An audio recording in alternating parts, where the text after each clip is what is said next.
Well, Mikel, I interviewed you the same week this time last season. Okay. And I asked you about your overriding emotion, how you feel about this time of the year. You said joy back then. How would you describe it now? Hungry. Tell me more about that. Hungry to play, hungry to compete, hungry to win, hungry to fulfill the dream and the opportunity that we have ahead of us. How much of it at this stage is about tactical versus emotional management from your side? Well, there are always tactical aspects in the game and the opponent, but I think now it's about the emotional and the physical part. Is managing the freshness and the clarity there to deliver, the moments and the scenarios that we want as much as possible on the pitch. Is that freshness particularly difficult when you think of a week like this, when you come back from Madrid, film at the weekend and then play again at the Emirates? Is it difficult to find that freshness? No, because on paper I understand that it's a lot of games and it's a big demand, but as well it gives you such an energy to be playing in Madrid in that stadium, semi-final of the Champions League, to see the team that composed, that competitive there, and then 3 days later you have to play there and try to win the Premier League. It's just incredible. This is exactly where we want to be. We have invested and put so much effort into it, and it's just now time to give your very best. If we look at the last week then, Newcastle, the final whistle, your players were on the floor, they're giving everything, they have to go again in Madrid, fought so hard in that game as well. What emotions are you seeing from them? From my side is gratitude, because I know what they're putting in. It's a group that gives you every single drop. I mean, when you squeeze a lemon, there is absolutely nothing else. Every single day is like this. They want it so badly. The way we work with each other, the amount of support they give to each other, how they challenge each other. That's the reason why we are, and it's a pleasure to work with them. Everyone always talks about this being a race, title race between you and Manchester City. Does it feel like there's a sense of relief as well, coupled with that hunger that you talk about? Because every time the final whistle goes and you get the 3 points like you did against Newcastle, it feels like you're edging one step closer. I mean, with 4 games to go. I said it last week, it was 5 games. So it was game 1 against Newcastle, that's done. It's 4 to go, so it's game 2. If you win that one, you really start to get very, very close to it, and that's what is driving us. Does it feel like a race then? Do you have that mentality? But it's our own race, you know, it's a race of, 5 races. First one is done now, tomorrow we have the second one, and you just visualize the moment, and you know what it means. You go another one, and then you are right into it.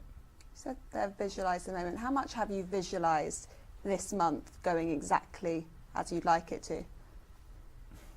A long time ago I started to do that, because every decision that you make is towards something, and that outcome has to have a journey, and that journey has a lot of decisions within there, and it's a lot of preparation going into that. A lot of things that we see around the team now, they've been done in August, in September, in July, and now is the moment to deliver, and that's it. So you're not scared of saying, I've thought about what it would be like that moment that we win, either the Champions League, the Premier League. You like to visualise that, say it out loud and think it. You're not shying away from that. No, because I have to believe it, and when we prepare, whether it's the team, the staff, any decision as a club, it has to be with that vision. That's the aim. And then, what roads, what journey we're going to take to achieve that gives you a lot of clarity, and that's what we've done.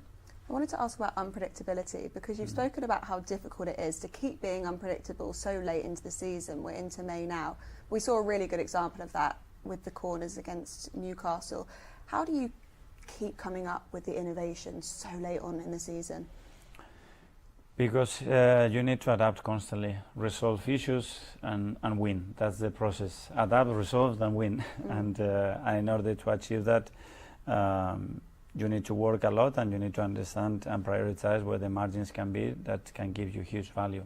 And when we do that, we put a lot of emphasis on them, because we know that the result can be huge.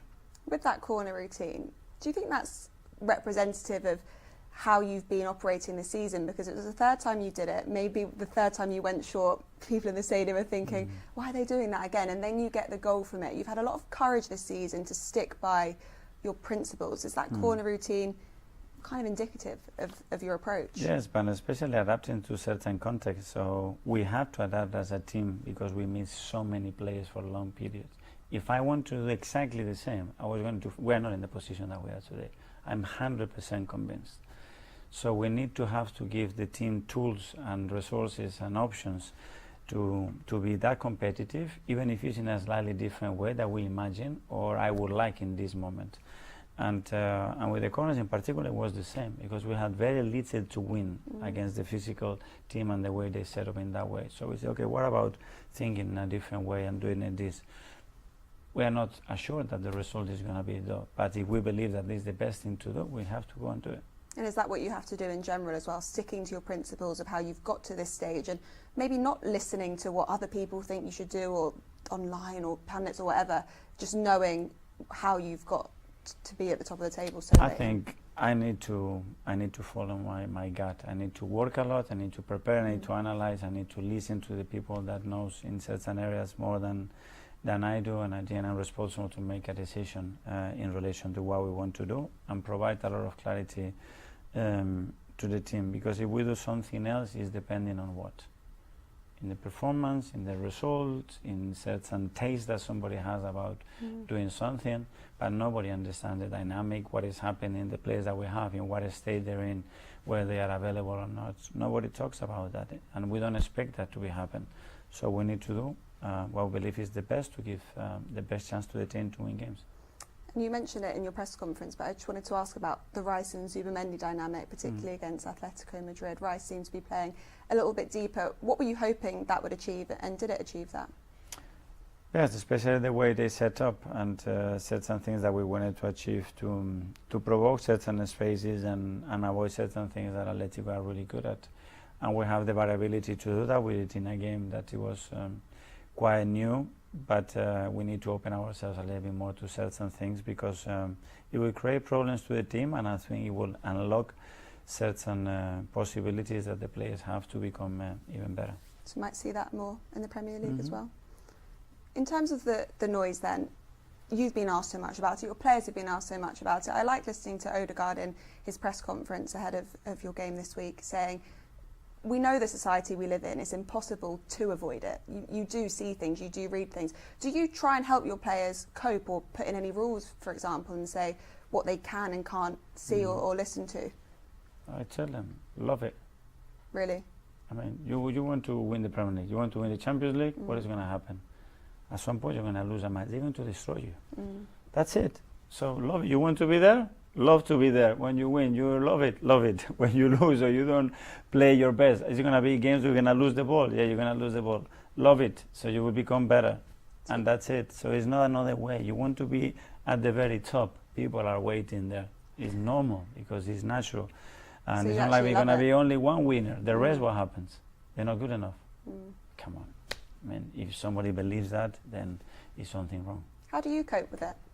In a natural way. Me, first of all, because in my career as well, I never read so much, especially with people that they don't want the best for us. I mean, I'm really curious when somebody wants the best for me and has an opinion. Then I open myself and said, be ruthless, you know, no pain, just I'm going to gain a lot of things. But I really need to feel that that person wants the best for us, for the team, for the club. If that's genuine, that's great. If somebody is here to damage you, been a question mark of them. They've not consistently been able to have those levels, but when Fulham are at their best, Harry Wilson's been an absolute revelation this season, incredible for them. But when their attacking players play well, they can really cause teams problems. And they can control large phases of the game. They play good football. For Arsenal, there's a bit of pressure. You're in between these two Champions League games that also carry great weight. Sometimes the game in between that, sometimes it becomes a game you're not quite fully focused on because you're human. You've got fatigue, you've got, excitement, nerves, all these things. So it's a bit of a nervy one, I think, for Arsenal. And it's one that, as you say, it's that they have to get 3 points. Yeah, which Arsenal game has not been nervy of late? I mean, just think about the Newcastle game where they huffed and puffed their way to 1-0. They got the early goal, but then it was nervy at the end, and Wissa missing was probably lucky for them. We talk about it now quite often, don't we? And that question will always come up with Arsenal until they get the job done. You know, will they get to the line this year? And there is a lot of nervousness, especially when they play at home. You see that. I'm not so sure that the manager helps that at times with the way that he behaves on the touchline. I think maybe in some of his press conferences and some of the stuff that comes out on social media, what's being said and done, I think maybe he adds to that tension a little bit. But the fans are just so desperate for this team to get it over the line because it's been built. There's one thing I always say, and it's a phrase I use quite often, there's one thing that you can give a good manager and a good coach is time. And he's proof of the pudding. Yes, he's had hundreds of millions as well. But if you give a good manager time, you will get a good end product if the manager is capable of doing it. This is what's coming up for Arsenal. They face Fulham, Atletico Madrid at the Emirates as well, coming up on Tuesday night. And then West Ham, who are, of course, in that relegation battle and need all the points they can get. Already relegated Burnley is their last home game of the season. And then Crystal Palace is where they end the season at Selhurst Park for Manchester City. And we will get to them in just a little bit. We'll talk about them later. They have a couple of games in a very close space of time. I'm wondering from Arsenal, if they are to get it over the line. Rachel, let's get your expertise as a former defender. This defence will really be the thing that stands out, won't it? It will, and they've got a lot of defensive principles that have been really effective for them. And I think they've had to adjust. They've had times this season when they've had injuries and they've had to put players in different positions. But they've only... We talk about that. They've had 2 wins in the last 8 and they've conceded too many goals recently, and they've had their players available.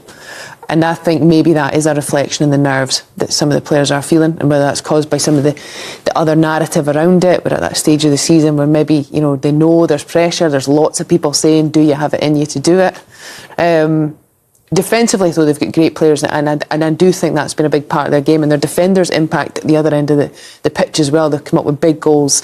I think, love him or hate him, you know, Gabriel's been an incredible player for them in the last couple of seasons, and he's probably been the one that's galvanised others around him and really set the bar. But you look at the run-in, they have to win. Champions League could go either way, but the league games, they should be. If you're going to win the league, you got to win those. You know, look at City have shown us year after year. This end of the season, you play those teams where those teams are in the league. That's got to be 3 points, and if you don't get them, you're asking for a team like City to say thank you very much. If you leave the door open a little bit, they'll storm right through. You mentioned Gabriel, someone who has also been really outstanding, and perhaps for many is in the conversation for Player of the Season, is the goalkeeper, David Raya. What do you make of him? Oh, he's been excellent.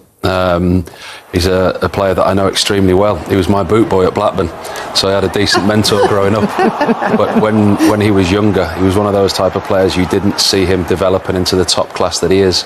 He's worked on himself, he's worked on his game, and he's become one of the world's best. And I think the way that the game has changed for the role of a goalkeeper has also very much aided his game. He's an all-round goalkeeper. He's able to play out with his feet. He's able to do the modern part of the game, but he's also able to make wonderful saves like that. He's always had such incredible agility. His shot stopping has never been in question, but his physical size, he's worked on his physical side, he's worked on his body, and he dominates his box. He's able to take crosses. His distribution is second to none, but it's his agility and his ability to keep the ball out of the net. You look at his clean sheets he's had this season. Rachel touched on the Arsenal defence. Yes, they've conceded recently, but they've only conceded 26 Premier League goals this season, which is still the best in the league. And he's a huge, huge part of that.